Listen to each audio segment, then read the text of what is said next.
కథ పేరు చిన్న దీపం. ఒకప్పుడు ఒక చిన్న గ్రామంలో నలుగురి మధ్య జీవించేవారి కంటే తక్కువగా మాట్లాడే ఓ బాలుడు ఉండేవాడు.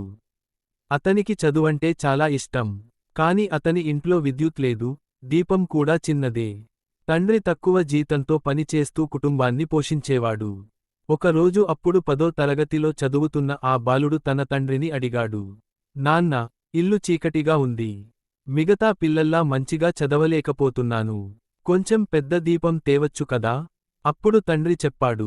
నా బిడ్డా, మన దగ్గర కాసుల పరిస్థితి బలహీనంగా ఉంది. కాని నీ చిన్న దీపంతోనైనా నువ్వు చదవగలవు.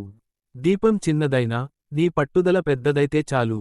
ఆ బాలుడు అదే చిన్న దీపంతో ప్రతి రాత్రి గంటల తరబడి చదువుతుండేవాడు. చివరికి అతను రాష్ట్రంలోనే ప్రథమ ర్యాంక్ సాధించాడు. ఒక ఇంటర్వ్యూలో అతని విజయం వెనుక గల రహస్యాన్ని అడిగితే, అతను నవ్వుతూ చెప్పాడు.